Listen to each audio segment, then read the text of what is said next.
Gotta get it all out. We gotta get it all out. Hello, and welcome to Rad Recommendations. I'm your host, Carissa Angelo, and today our guest is my best friend, Piper. Hey. So today, for our Rad Recommendations, I asked Piper to pick out some of horror. You just call me a whore. Kinda sounded like it. I'm sorry. Fucking whore! Wow, this is not going as planned! So, for this episode, I actually asked Piper to pick out her favorite stuff, so we should start, right? Yes. Bada bing, bada. Let's start with favorite album. So, your favorite album is Mirage by Fleetwood Mac. Oh yes, very good song explain. today. So basically, Mirage for me represents a sense of completeness as well as balance within both spirit and body. Yes. And it's mostly very fluid songs such as Gypsy and, well, that's my favorite song now. I know the other ones, just can't think of them. However, okay. The whole album really caught on to me when I was going through a lot of dark times in my life. Yes. And it kind of like held me together. And that's what music's for. Exactly. So it's very nice. Do you think we should maybe dance Yes. to a little Gypsy. song? You want to put on Gypsy? Let's put on Gypsy.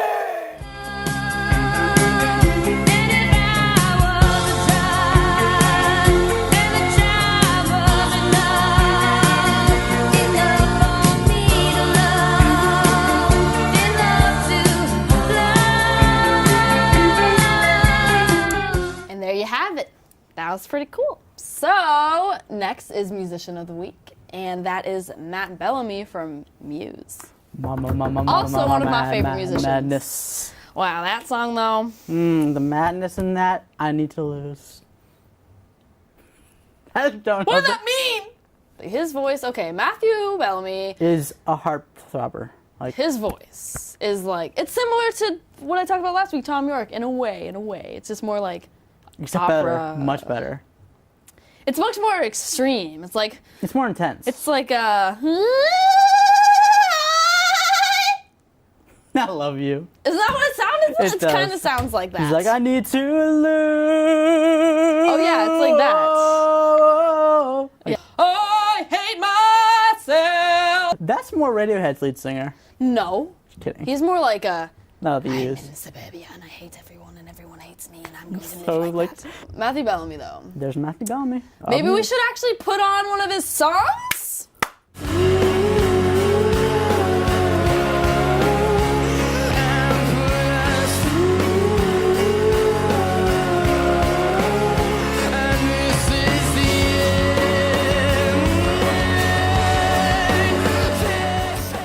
Favorite song. All right. Yes. So originally, she put down Freebird by Lynyrd Skynyrd, and It's a good song. I'm an asshole, and I refuse to represent Lynyrd Skynyrd on my show, and I'm She- sorry. Pulled me down on the ground, just like, listen here. You're not gonna put on Lynyrd Skynyrd. That's exactly No. how I did it. I was No. threatening, I was powerful, but anyway, yeah, I'm sorry, but fuck Lynyrd Skynyrd. I don't like you. It's all right. Your song that you put down is Not As Far by Three-Legged Fox. a very good And song. it is the genre reggae. Reggae and Yes, rock. yes. I actually listened to this tune for the first time today with Piper. It's very nice, very cute. We should play it. Hell yeah. It's not as far. It's not as far.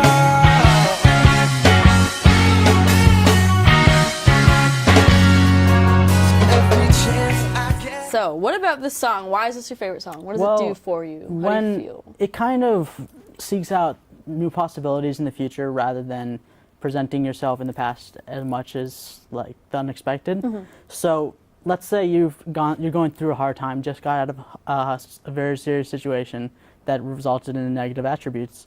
This song kind of pushes you forward and says, listen, there's a brighter future ahead.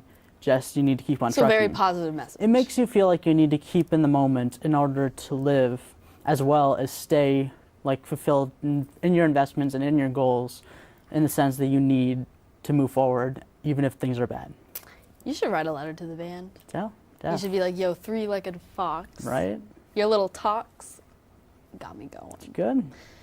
It's very sweet. There's also a song about unconditional love. Oh, called by the Higher same Love. band? Yeah, Higher Very Love. cute. I actually will check them out because I do quite enjoy reggae. Moving on to the movie, favorite movie. It is The Reader. I don't know shit about this movie, so I'm going to let you talk about All right, everything. So if anyone has any connection to Holocaust-related movies, yes, a very serious topic. A lot of times, the film industry has made amazing stories based on the Holocaust. So there has been Schindler's List, The Devil's Arithmetic, but there's also the one with Kate Winslet and Ralph Fiennes called The Reader. Ralph Fiennes, as a younger boy, plays this younger German guy in I think the 60s, who gets to read to this elderly woman, and over time they develop this love, a love affair, and later in life, after they disconnect, he finds out that she's on trial for being a Nazi in a concentration camp. So he's unbelievable. He's kind of heartbroken, but also kind of in dismay and in shock that he doesn't know what to think of her because she seems so in touch with life, but she also has played this horrific role in history. It's an amazing story overall. Yeah, I wish I knew how to contribute to the conversation. Well, I've not seen it. Moving on. Favorite director? Quentin Tarantino.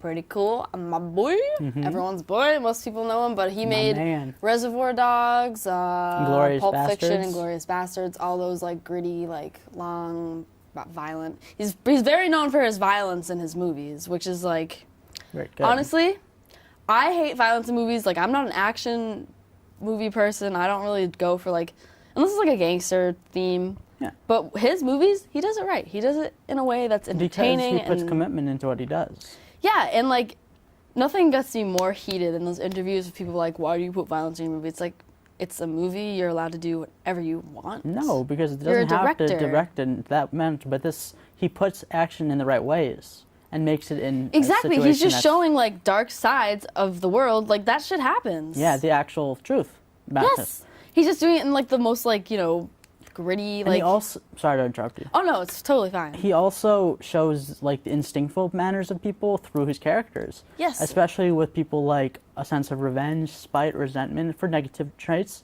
or actions such as justice, retribution, and inevitability in other cases, as well as a sense of primordial instinct.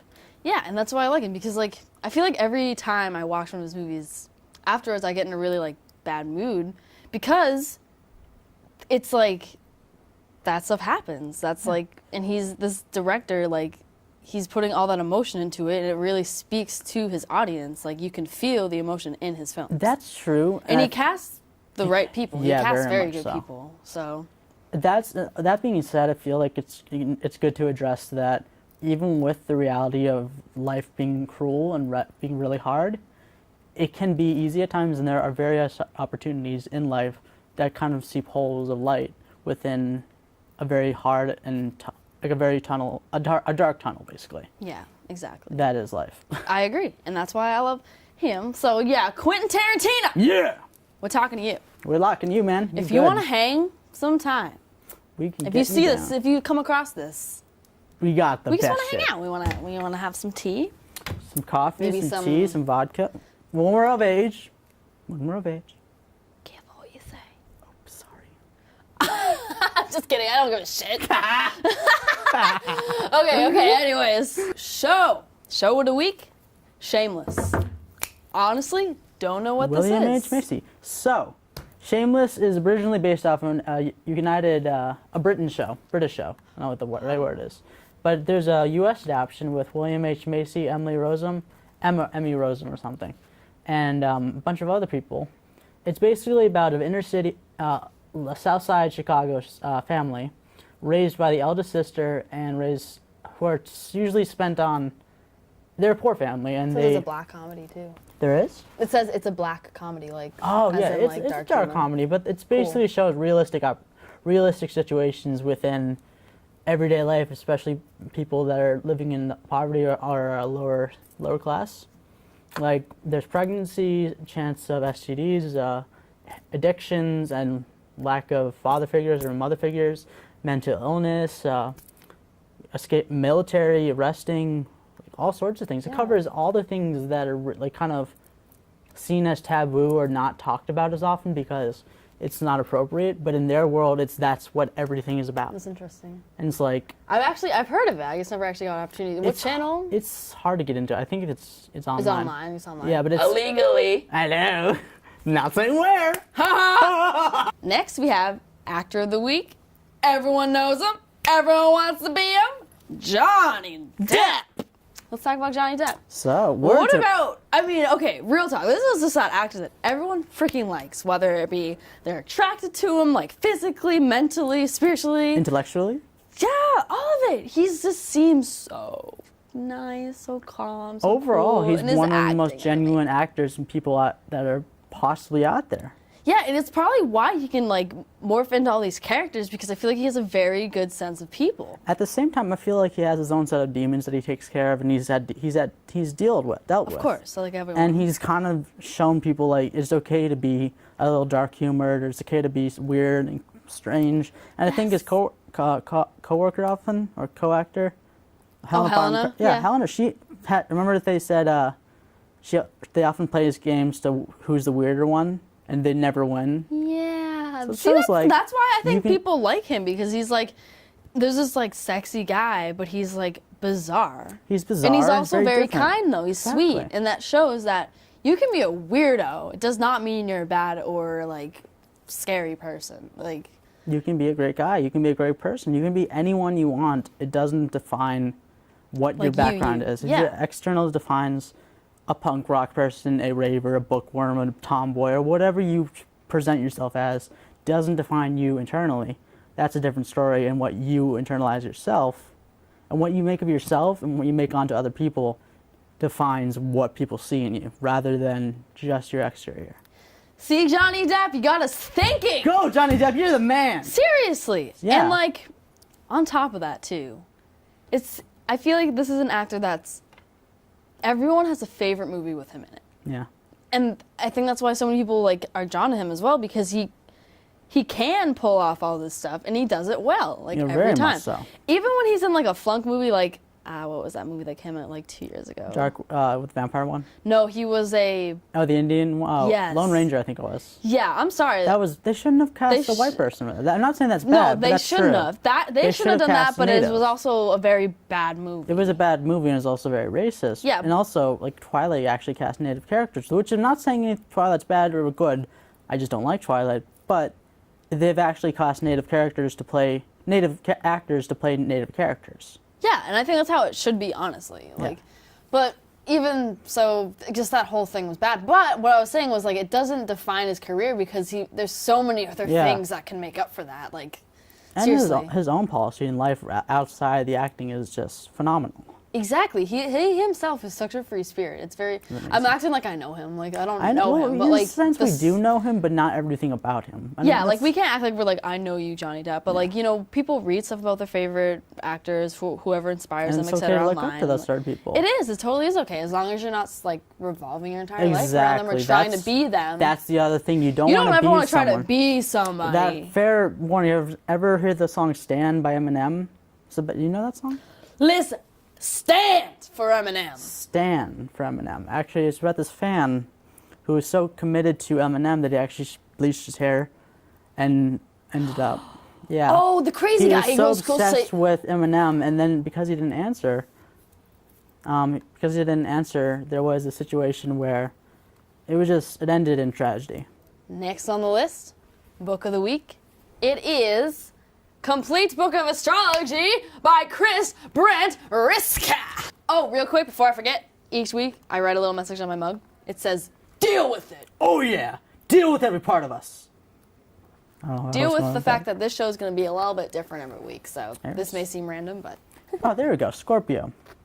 All right, so personality traits include secretive, sarcastic, heroic, ruthless, jealous, vengeful, loyal, possessive, suspicious, obsessive, forceful, emotional, willpower, magnetic, stubborn, passionate, psychic, investigative, and determined.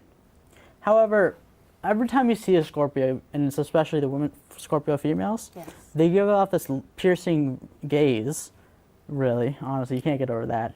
and it kind of pulls you in, but also intimidates and intrigues you.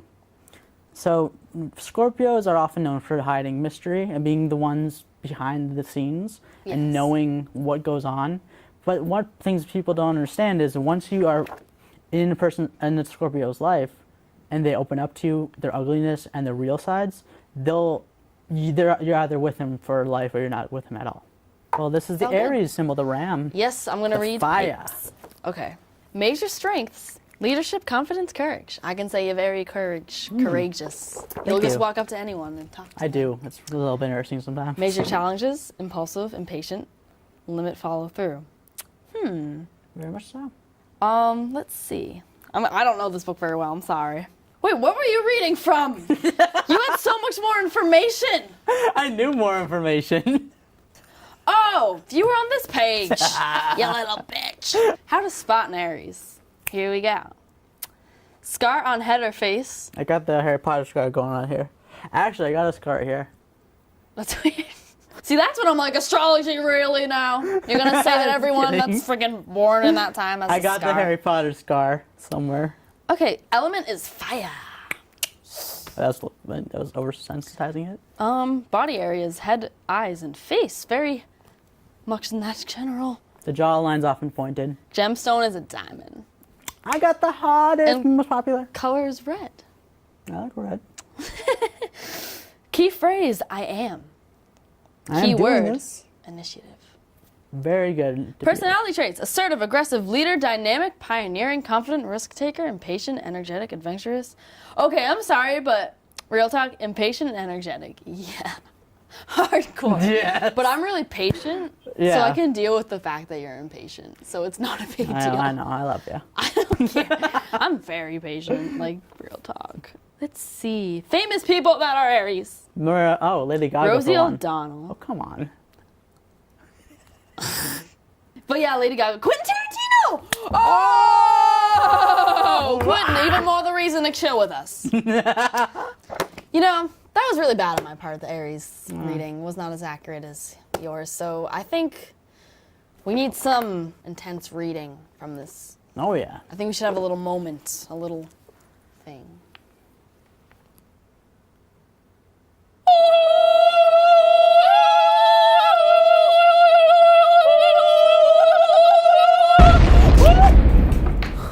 Let's read! Saturn in Libra. Loyalty, devotion to duty, and People on the planet and have something passionate and direct much of your energy into helping others, individually or collectively, through good and material and financial security. Leonardo da Vinci. Leonardo da Vinci. Leonardo da Vinci. Leonardo da Vinci. Animal of the week is a wolf. So why wolf's your favorite animal? What do they do? Always have been, always will. They used to be my favorite animal too. They represent the sense of wilderness. They're beautiful. The wilderness in the sense of, like, family. They're so cute. They're adorable. Why can you not like wolves? Fun. Fun wolf facts. International Wolf Center. I'm getting this from www.wolf.org. Average travel speed of a wolf is 5 miles per hour. 5 frickly-diggly miles. Damn. That's a lot more than me. I can't do it. Common food. Deer, moose, caribou, elk. Satyrs stay away from a wolf. And fur color, gray, but can also be black or white. And brown and red. Food of the week. Chicken pot pie. I love me some chicken pot pie. Chicken pot pie. I love me some chicken pot pie. Give me that chicken pot pie. All right, real talk. Let's talk about chicken pot pie. Chicken pot pie. So initially, when you like get that shit out of the oven and you see the crust, you're like, okay, what is that? Is that bread? What is not that? bread, And then you it's go like into it, and cookies. it's freaking gravy heaven. It's like gravy, vegetables, and chicken, and the crust. Oh my. Who thought of it? Who actually invented chicken pot Who pie? invited chicken pot pie? Whoever it? they were, I will devote my whole life to them. Not really, but you know. I'm not actually seeing it. It's okay. What? I don't actually care who made chicken pot pie. I just care I about love them. consuming it. All right. Yeah. Last thing on the list is the random item. Da-ba-da-la! It's a wand. Actual note about this. If anyone goes to Salem, Mass, the only place here, it's go to Why Not's Wand Shop. These are actually handmade, and if you are practicing Druid, Witch, Pagan, Wiccan, whatever you define as anything under the pagan umbrella, you can use wands like this and put your energy into them, which I haven't started yet, but I put some energy into it. So I'm not going to say I'm going to fly across the room with it, but I'm just saying you do something with some. If you put the energy into one object, it's going to have your mark. If you put energy into anything you touch, it's going to have your mark. If you have one thing you own and no one else owns, it's going to have your energy and more of it. And what religion is this like based Pagan, off of? Just so the audience knows. Pagan, spiritual, or Druid, Wiccan. Oh, okay. So everything. Okay. Basically, craft-related stuff. Like, Okay, cool. That's what I. Usually, it has to do with more energy manifestation and manifestos themselves, but it all comes in practice and patience. Yeah, and for those of you who don't know me, I identify basically as atheist, but I'm spiritual, so this stuff is interesting to me, and I also like believe in like bits and pieces, like the energy thing. I also believe that that's a thing. Yeah. It's actually like warm. Like you hold a rock, it gets warm. There's your energy. Like obviously, there's like there's energy. I mean, like personally, I kind of am agnostic, but I'm also very devoted to my own sense of deities. And like personally, I identify as a natural witch, but like you can't really be a natural witch if you don't commit to what you do. So when I commit, I'm only able to do it without people around. Well, in my house at least. But when you are identified as either pagan, witch, atheist, or whatever, you can still identify as a Christian, a Jew, Muslim, atheist. It is really how you want to define it. For me, it was growing up based on experience. And let's just say I've had a lot of spiritual experiences that I don't often talk about, which have led me to believe in things that I can't really physically see all the time, but can also feel they're nearby. So it's all about experience for me, but with some other people, it can be about not even caring if anything's around, but believing the energy is there. So it all depends. It's very interesting. Yeah. All right. Well, I guess it's a good show.